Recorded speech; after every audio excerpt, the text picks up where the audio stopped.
So ganito po ang ginawa natin dito. Ayan, gumagana na po.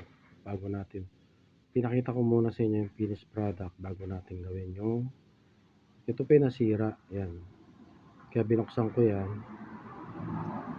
Lagyan ko na rin ng sealant para waterproof. Okay, pakikita ko rin sa inyo paano ko ginawa yan. And then ito, bubuksan na natin, pero hindi ko tinuloy yung buksan to na dito kasi dapat yung bubuksan sa harapan. Yan, pakita ko rin sa inyo, pero hininto ko na. Kaya ang ginawa ko para mas mabilis, nag-aalala kasi ako baka masira yung o mabasag ko yung ano. Pero pwede po yan, painitan nyo po yan. Painitan nyo yung gilid na yan, tapos or dyan sa likod. Ang ginawa ko sa likod ako nagbukas, pero trinay ko rin yan buksan sa harapan para hindi na masira itong likod. Hindi po siya masyado madikit, or hindi ko lang alam yung tamang pagbukas. Kaya yun, saglit lang po. Ay my God, kuryente pala. Yan, binubuksan natin yan, pero puputulin ko na po dito yung video dahil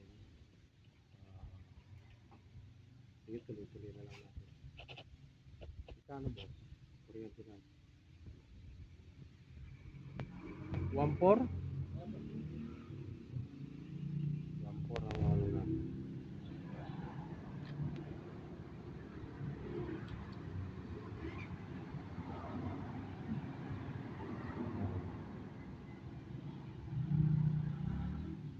So putulin ko na dito. Hindi ko na tinuloy yan kasi baka mabasag ko na yung harapan. Maring mali yung procedure ko, kaya nito ko na dyan. Putulin ko na pala. So yan, tinatanggal ko pa yan dyan. And then sabi ko masisira lang. Ayan, tanggal o. So tinanggal ko pa rin dito sa kabila. Tinanggal ko rin. And then nung painitan ko,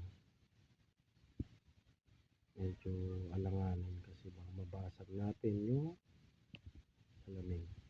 Ang ginawa ko dyan, pinagdagan natin.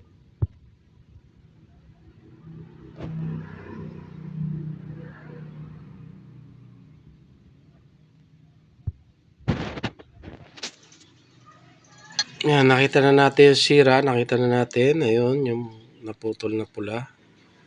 So yun lang ang naging problema nito po. Yan, so grinder po natin yung likod. Sa likod na tayo nagbukas kasi sa harapan medyo walanganin ako kasi baka mabasag natin yung salamin. So yan, iduduktong natin yan dito sa, ayan, halos katabi rin ng red, meron lagayan dyan. Doon natin nakita yung positive nya. So yan, ihinang po natin yan. Hala ko sa banda rito. So first time po natin to kaya kasi yung ang logic ko kasi diyan, kaya alam ko na dito lang siya na naputol. Yung wire po hindi po abot doon sa sinasabi ko kanina. So akala ko diyan. Yung pala kailangan kong hilahin yung akala ko diyan. Yan, akala ko diyan malaki, pero mali pala yun dito. Sinilip natin kasi nga hindi malagos rin mata natin. Dito natin nakita yung kakabitan. Tabi lang ng rayan. So, tingnan natin, check natin dyan kung saan natin. Okay. Kasi kung mag-short siya, yung dinikit ko siya, umilaw na. So, sa tabi ng pula, yan. Kaya yun na yung on-and-off niya. So, hinang natin yan. Hindi siya mag-charge kung hindi nakakabit yung dahil na-switch na siya, umiilaw. Tsaka na. Pero hindi pa ako nakakabit yung red yan. Yan po. Yan. Pag nadinikit mong ganon, kaya ikakabit na natin. Okay mga guys. Hinangin po natin yan. Hindi ko na po mapakita kasi ako lang po yung nagbibideo. Wala ang tagahawak. Ayan.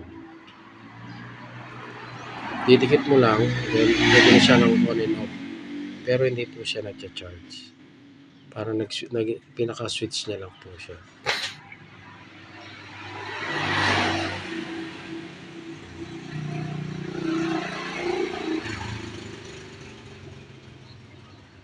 Ayan, tinatanggal natin dyan.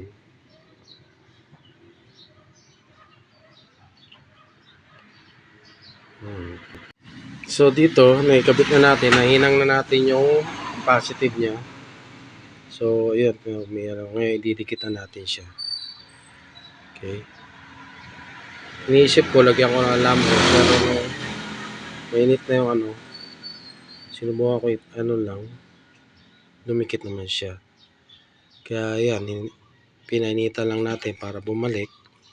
So, meron po mga butas yan. Ang ginawa natin yan, nilagyan natin ng silicone. Okay guys, kaya lang po ang ginawa natin yan, lagyan natin ng silicone. Black silicone para sa gulong.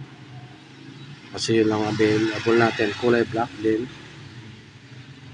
So, ninang muna natin, pinagdikit bago natin nilagyan ng silicone. So, puputulin ko muna dito. Total, nakita nyo na, parang mixi lang yung video natin. Limitado kasi yung time ng